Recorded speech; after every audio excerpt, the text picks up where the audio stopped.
Good morning. Good morning. It is 6:30, just after 6:30 in the morning as I'm filming this. Hopefully you're not watching this at 6:30 in the morning.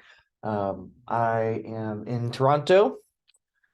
It's actually the first Bitcoin conference ever, first annual ever here, Bitcoin only conference in Toronto, which is quite an honor to be here for that. And I'm the first one speaking this morning on day two. So it's quite the honor to be here and to meet people. Met a lot of people yesterday. Had a lot of really moving conversations about Bitcoin, about life, and about much more than that. And I've just been preparing for my presentation, I guess a little bit, going over my slides. I don't really prepare notes for what to talk about. I just look at the slides. I'm like, oh yeah, that's what I want to talk about. But anyway, I've been preparing for that, and I've just been looking out at the city here. Let's see if I can get this really quick. But we have, assuming I don't drop my laptop, we have this sunrise overlooking Toronto, all the many buildings, and all the little people down there, little ants and cars moving about.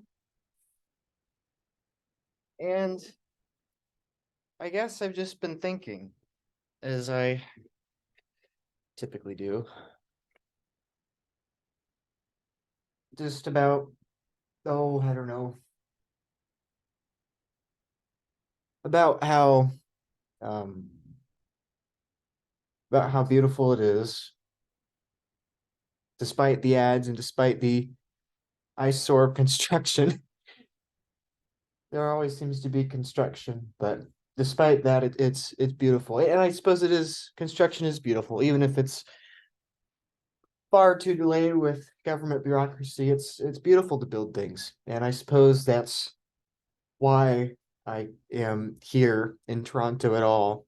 I suppose that's why I'm here, obsessed with Bitcoin and obsessed with meeting with Bitcoiners, and especially Bitcoiners that have similar worldview. Anyway, I don't want I don't want to blabber on. What am I trying to say? I'm trying to say it's beautiful to build things. And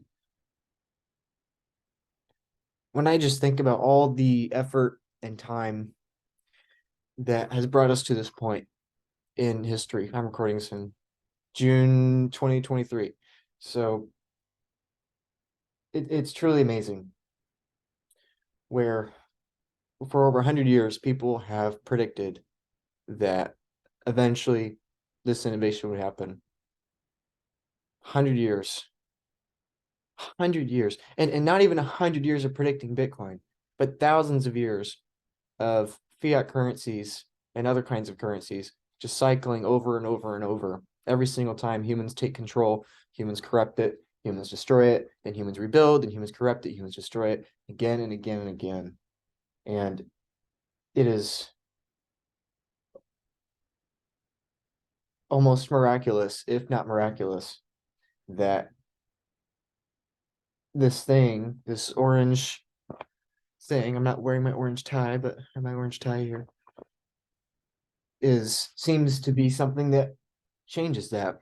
These buildings, the society, these buildings represent society. These things are built atop the incentive structure that lays the groundwork for society. And for the first time, we might be able, we might have discovered an incentive structure that incentivizes good behavior. And more importantly, just as importantly, we cannot change that. Every other incentive structure that we've built society atop of either has had bad incentive structures or has been able to create bad incentive structures. And that's just a really big deal.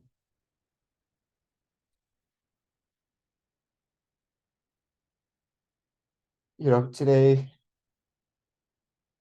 today there's what, 1 to 1.5 billion people that have property rights. Let's say, these buildings, what are these buildings? These buildings are real estate, land, property rights, a billion people. That's a lot of people. I'll never meet a billion people. That's more people than the vast majority of human history. Because even if it's 1.5 billion people, that's incredible. But there's billions more that don't have that. There are more people alive today under tyranny and under oppression and unnecessary suffering than the vast majority of the global population of the human race. There are single countries today that have more enslaved than the global population at given points in history. And I think because of our big, fancy, beautiful glass buildings here, the 1 billion, us, you and me, most probably, most probably you and me, I think we tend to forget that we today are living in the most beautiful innovations of all time, and we are also living in the worst atrocities of all time simultaneously. And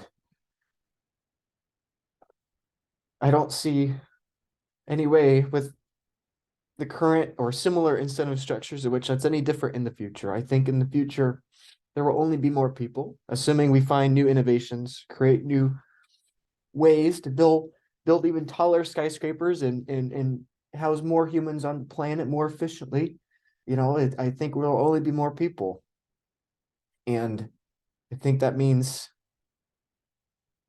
that in on the other side of the coin, let's say, of beautiful innovations, there is also a terrifying amount of pain ahead for a large number of people that I don't want to try to guess.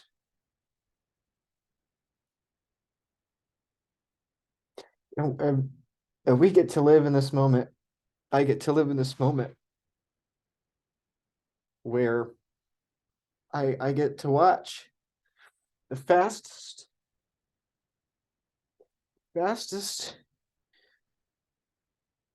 upgrade, the fastest upgrade of energy in probably the human race. From the past, definitely, and perhaps even the future too. We will watch, if you're my age, your young 20s, or you will probably watch 4 or 5 billion people go from no rights, no monetary rights, no voting rights, no property rights to having that. There's nothing like that in history. I've read a lot of history. That degree of change that quickly, this quickly, it's just amazing.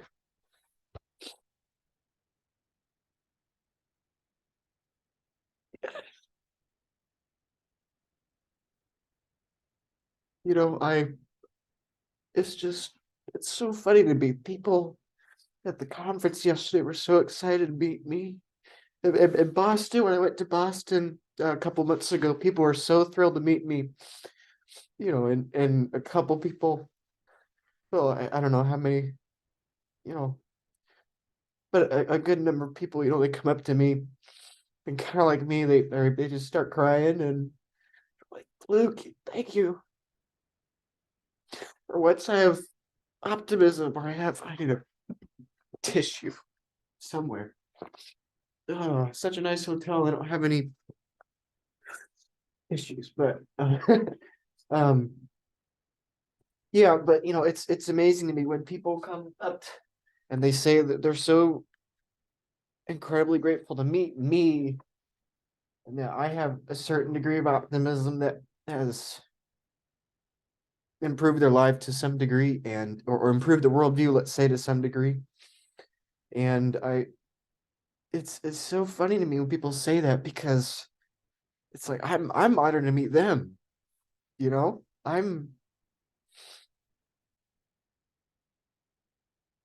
There's a small number of people that are in this moment that understand the significance of it before it has happened. The majority of humans to ever live, in the majority of humans to ever live, are ahead of us, most probably. And those humans will use Bitcoin, most probably. And so, therefore, the number of human beings that understand Bitcoin's significance, understand perfect money's significance before that has manifested, is incredibly small. And and so one thing people say to me at these conferences is that they're so grateful for me and this and that and the other, and oh, I saw you in this podcast or that, whatever. But the other thing to say is like, how'd you get into this? And I have my stories. Like, oh, this is the year and this is how, this is who, whatever. But I really don't know. In all honesty, I really don't know, because the probability that me and all these other people, these few people here at these little tiny conferences, this first annual conference, the probability is just so astronomically small. Let's say over the next 120 years alone, there's 10 billion people that use Bitcoin. It's, there's what, a million today? How many, what percentage is that? One in a thousand, what, one in 10,000? It's like to be the first, or perhaps the only in 10,000. Adoption will continue obviously further along, but it's like, anyway, I'm rambling on. I promised myself I wouldn't ramble. What am I trying to say? I'm just grateful, and I don't know why I'm filming this. I guess I just get emotional enough on my own. I figured that perhaps it could mean something to someone else, because that's the whole reason I do this. Yeah, I'm in it for the money and I'm in it for saving. Yeah, Bitcoin will probably make me rich. Although I'm already rich. I'm in a beautiful hotel in a beautiful city, and I'm the privileged 1 billion, and I'm doing decently well within that 1 billion. So I'm already rich.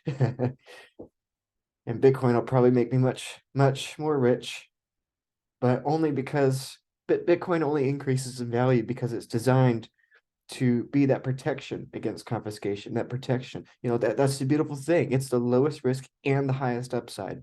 And it's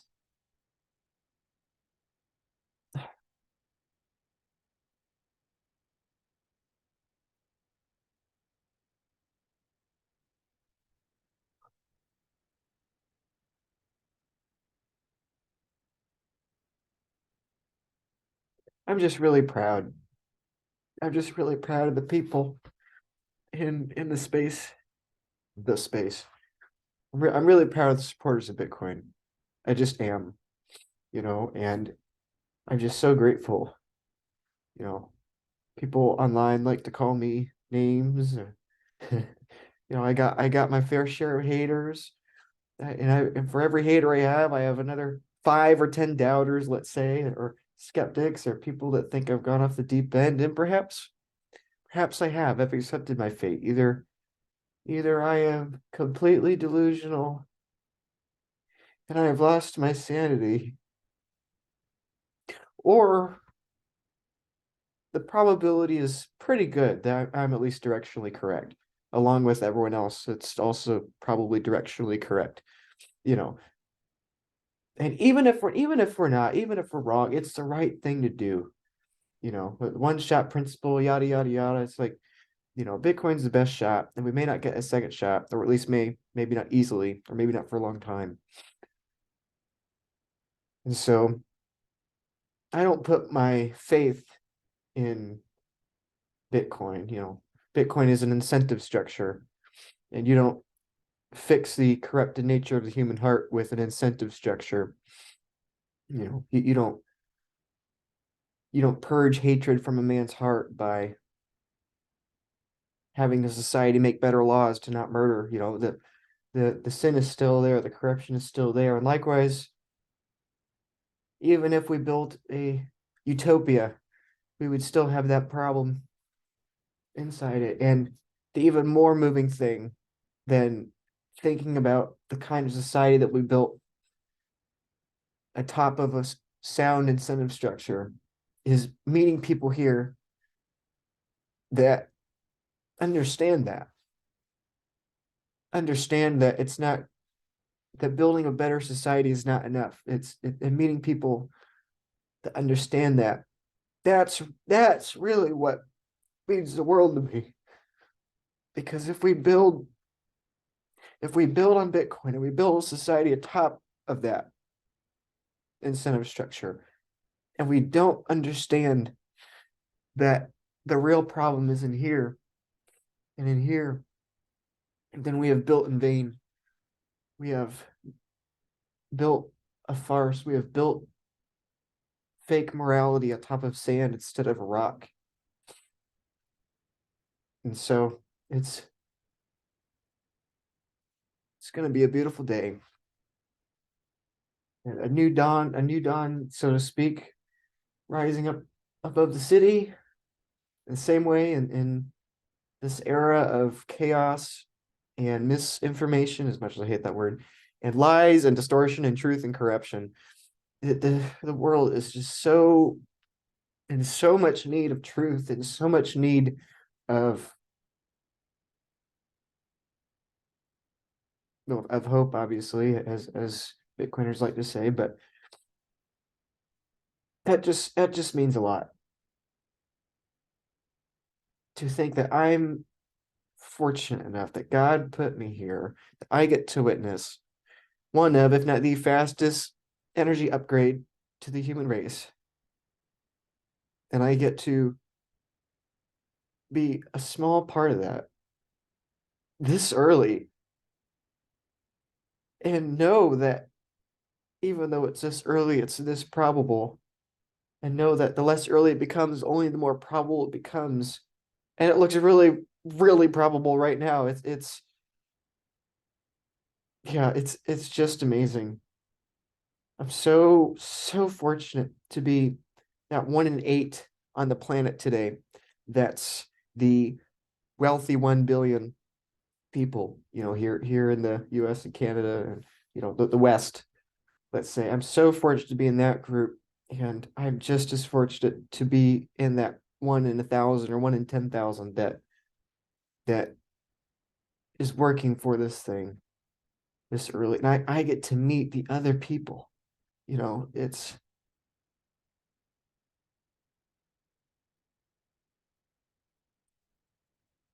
really humbling.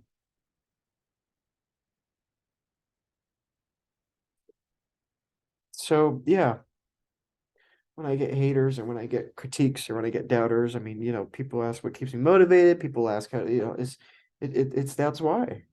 That's why. Some people think I'm a deranged Bitcoin fanatic or an obsessive magic internet money fan or an idealist or, you know, much much less flavorful things, a grifter or you know, grifter, shill, retard, whatever you want to call me. People love to call me names. But it just makes sense. And 100 years ago, like I said earlier, there were maybe 1 to 5 people that understood, and they were the first ones.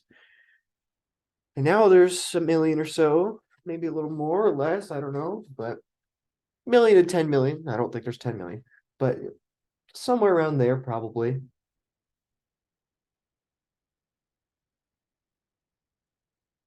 It's just remarkable. The things that we have been able to build with only 1 in 5 adults having property rights. I mean, this city, Toronto, New York, Indianapolis, or where I grew up, or Chicago. I mean, all these cities, and obviously that's U.S. biased, but I've been to other cities around the world. It's amazing how much we have been able to build and innovate when we are living in the worst oppression of the largest number of human beings in history.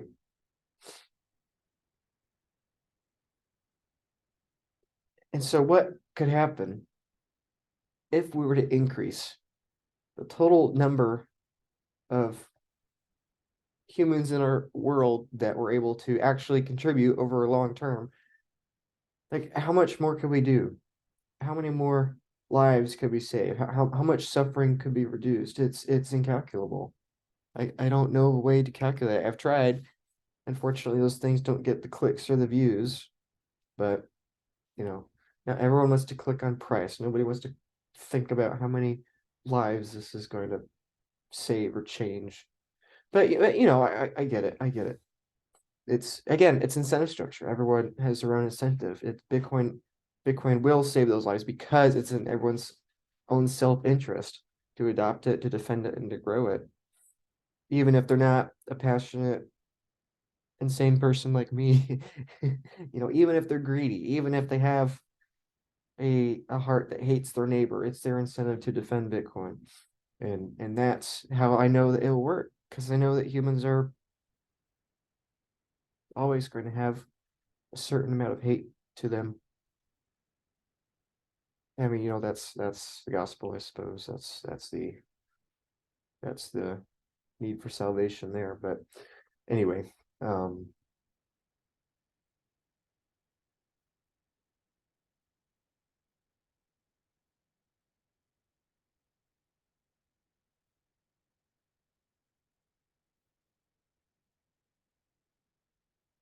don't know what else to say. I guess I had to get my emotions out before my talk so I can actually talk and not break down halfway through, I guess. But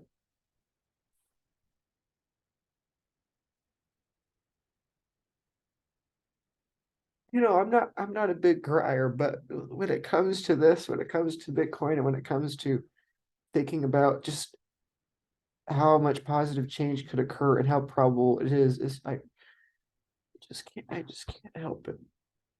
I think I cried 4 or 5 times yesterday. I don't even remember. And here I am again. Life is beautiful. It is optimistic. It is wonderful. And it is an absolute pleasure to share my thoughts online. And I'm just so amazed people actually care or have any interest in what I say, because I genuinely thought no one would care. I didn't. And people actually care what I have to say. And that's not because I care about me or my face being out there. It's that, wow, I'm glad people like what I have to say, because it's like I want it to be true. I want the optimistic things to be true. It's like, wow, people have interest in this. Wow, people agree with it. Wow, people want it to happen. Wow, I'm not alone. And wow, other people recognize this moment and I can share it. And we we can watch it happen. We can watch the skyscrapers be built. We can watch the construction, even though it's painful. It's like watching paint dry, of how long it takes. But we're just waiting and waiting, but it's there and it's happening. And slowly and steadily, the buildings of society will be built atop this this societal bedrock of an incentive structure that is in everyone's best interest and that cannot be changed. And internally, that's externally, and internally, these people disproportionately, when compared to people outside of it, I think, are asking those questions and pursuing truth and taking responsibility and thinking longer term in the future and considering the needs and the wants of their neighbor more, and working and having faith that works. Anyway, I could go on that for a long time. This has been long enough, but anyway, this won't get the views, I know. Perhaps I'm doing this more for myself or more for my kids than anything.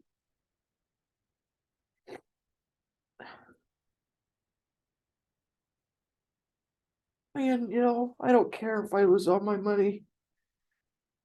I just don't care.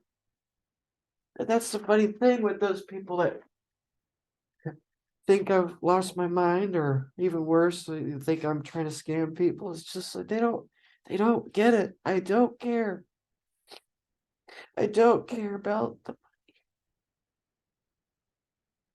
because what's the point of making money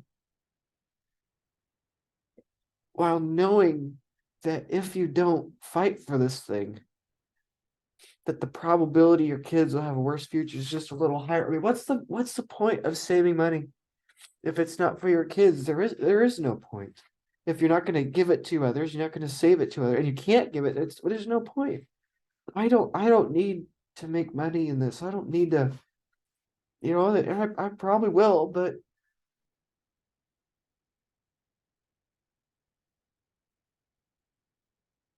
it's not for me. It's not about me. And I guess I don't know where I'm going with this anymore. I'm tired. I need tissues. Still gotta prepare for my slideshow. And wow, it's oh my. Yeah, so anyway, I suppose my encouragement to other people is that, if you just feel yourself getting emotional, you're not alone. I think I come across online, my persona, if you will. I don't like having a persona, but it's not actually me. It's just a digital version of me you're watching right now. You're not really talking to me. So it is a representation of me. But yeah, how I come across online, I think people think I'm always this articulate, non-emotional, put together person that never gets angry, that never gets sad, that's a good guy. I have my failures. I have my shortcomings. I have my challenges. I have my sin. Jesus said no one's without sin. No, no, Jesus said no one is good, not even one, not even him. Only the Father. I have my problems, and yeah, I'm emotional too, and I'm not always super articulate, especially when I'm emotional. And I mean, thankfully right now I'm emotional, hopefully in a good way.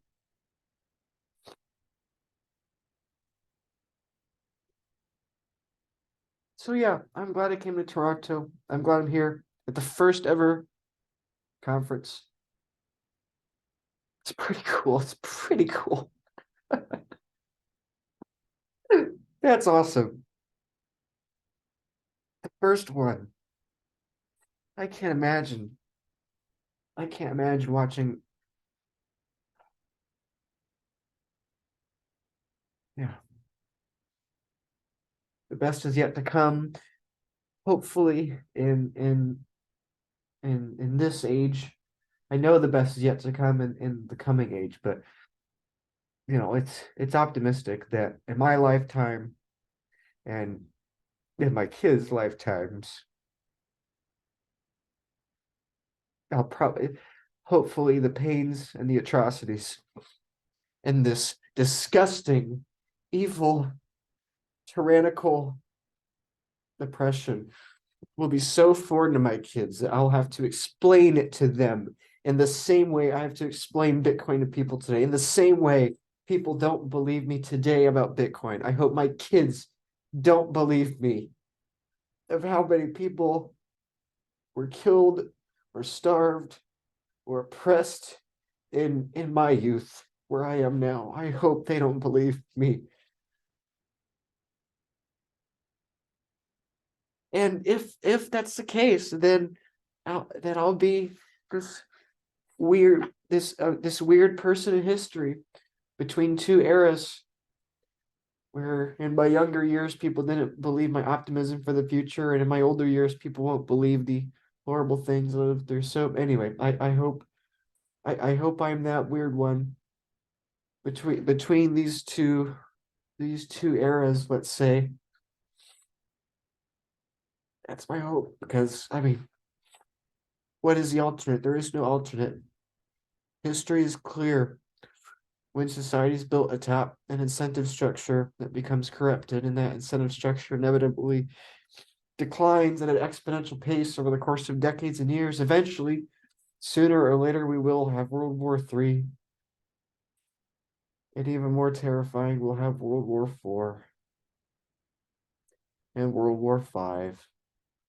Again and again, decade after decade, century after century, cycle after cycle, and as technology improves, the duration at which those corrupted incentive structures will survive will get shorter and shorter, and the duration between global conflicts will probably get shorter and shorter, and the line will get blurred as as more and more powerful technology becomes.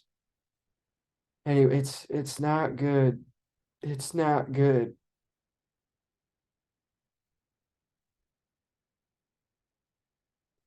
But thankfully, Bitcoin seems to be a good tool because it's a neutral tool, a tool, a tool, a tool for the other 7 billion people, because that's what it's about. It's not about me, and it's not about you. And if you think it's about you, you've got a lot to learn.